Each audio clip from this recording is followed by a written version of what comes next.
자, 여러분 안녕하세요. 혹시 가장 가까운 친구나 가족 때문에 오히려 더 크게 상처받고 서운했던 경험 다들 한 번쯤 있지 않나요?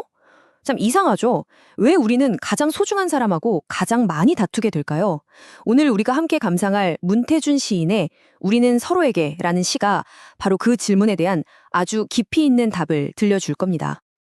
그럼 먼저 시 전체를 천천히 함께 읽어보면서 시인이 우리에게 어떤 이야기를 하고 싶은지 그 마음에 한번 귀 기울여 봐요. 우리는 서로에게 환난 등불, 남을 온기, 움직이는 별, 멀리 가는 날개, 여러 계절 가꾼 정원, 뿌리에게 부드러운 토양, 풀에게는 푸려치, 가을에게는 갈립, 귀갯말처럼 눈송이가 내리는 저녁, 서로의 바다에 가장 먼저 일어나는 파도, 고통의 구체적인 원인, 날마다 석양, 너무 큰 외투. 우리는 서로에게 절반, 그러나 이만큼은 다른 입장. 자, 그럼 이 시가 품고 있는 의미를 우리 한 겹씩 한 겹씩 같이 벗겨볼까요? 이 시는 크게 세 부분으로 나눠서 볼 수 있는데요. 첫 번째 부분은 관계의 아주 밝고 긍정적인 면, 바로 관계의 빛에 대해 노래하고 있어요. 우리는 서로에게 과연 얼마나 따뜻하고 소중한 존재가 될 수 있을까요? 시인은 이 관계의 긍정적인 모습을 정말 아름다운 비유로 표현하고 있어요. 첫 번째, 환란 등불. 이게 어떤 의미일까요? 그렇죠. 우리가 힘들고 어두운 시간을 보낼 때 길을 환하게 밝혀주는 그런 소중한 존재라는 뜻이죠. 남을 옮기는 그 따뜻감이 너무 커서 주변에까지 흘러 넘친다는 의미고요. 움직이는 별하고 멀리 가는 날개는 둘이 함께 꿈을 향해 나아가면서 서로의 가능성을 응원해주는 아주 든든한 동반자의 모습을 보여주는 거예요. 표현들이 정말 따뜻하죠? 아름다운 비유는 여기서 그치지 않아요. 여러 계절 가꾼 정원이라는 표현 정말 멋지지 않나요? 관계라는 게 하루아침에 뚝딱 만들어지는 게 아니라 봄, 여름, 가을, 겨울 오랜 시간과 정성을 들여서 가꿔 나가야 하는 것이라는 깊은 뜻이 담겨 있죠. 또 뿌리에게 부드러운 토양, 풀에게 풀엿이처럼 서로에게 없어서는 안 될 정말 뗄 수 없는 존재라는 걸 보여줘요. 이런 깊은 관계 속에서 우리는 귀갯말처럼 눈송이가 내리는 저녁 같은 더없이 평화롭고 다정한 순간을 함께하게 되는 거고요. 여기까지 보면 정말 더할 나위 없이 이상적인 관계의 모습만 그려지는 것 같아요. 하지만 정말 그럴까요? 여러분도 가장 친한 친구나 가족한테 오히려 더 큰 상처를 받은 경험이 있잖아요. 그쵸? 시인은 바로 이 지점에서 시의 분위기를 휙 180도 바꿔버립니다. 이제 시의 두 번째 부분, 관계의 그림자입니다. 빛이 있으면 그림자가 따르듯이 시인은 관계의 어둡고 아픈 면을 외면하지 않고 솔직하게 들여다봐요. 때로는 가장 가까운 사람이 가장 큰 아픔의 원인이 되기도 하니까요. 자, 한번 보세요. 방금 전까지만 해도 등불이고 온기라던 우리가 이제는 서로의 바다에 가장 먼저 일어나는 파도가 된대요. 잔잔했던 관계를 흔들어버리는 갈등의 시작이 바로 우리 자신이라는 거죠. 와, 심지어 고통의 구체적인 원인이라고까지 말해요. 정말 날카롭고 직설적이죠?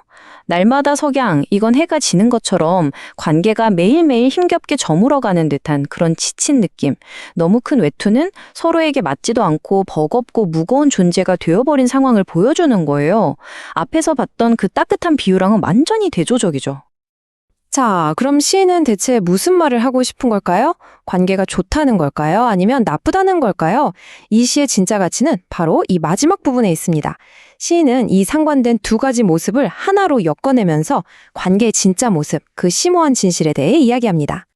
시인이 내놓은 답은 바로 이거예요. 우리는 서로에게 절반이면서 동시에 다른 입장이라는 거죠.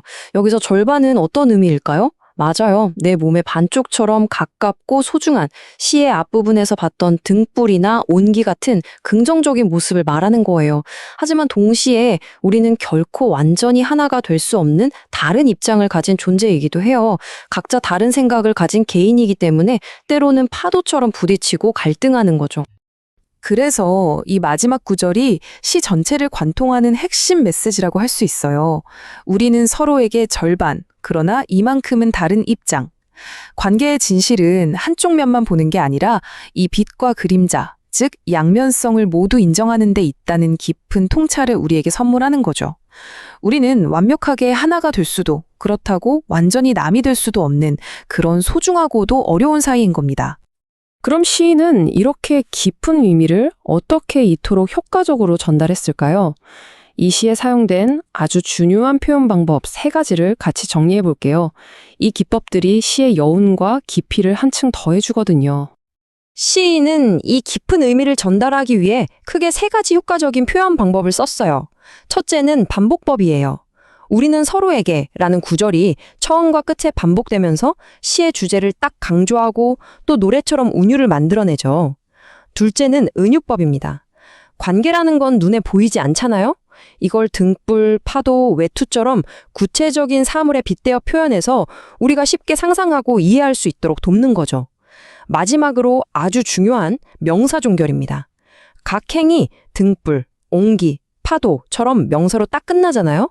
이렇게 문장을 끝냈지 않으면 긴 여운이 남아서 독자가 그 의미를 스스로 곱씹어보게 만드는 아주 세련된 기법이라고 할 수 있어요.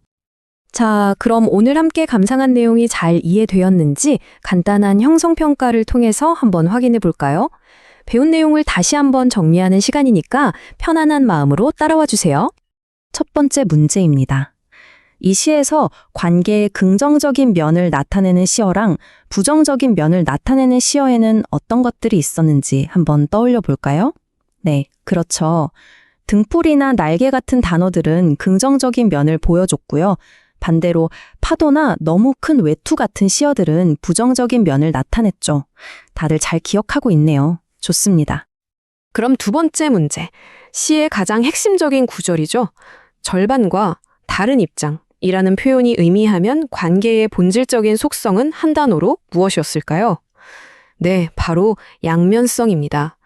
빛과 그림자처럼 좋으면서도 아프고 하나인 듯 하면서도 다른 이 2가지 모습을 모두 인정하는 것이 바로 관계의 진실이라는 뜻이죠. 아주 잘했어요. 오늘 문태준 시인의 우리는 서로에게를 통해 관계의 깊은 의미를 함께 여행해 보았습니다. 마지막으로 여러분에게 질문 하나를 남길게요.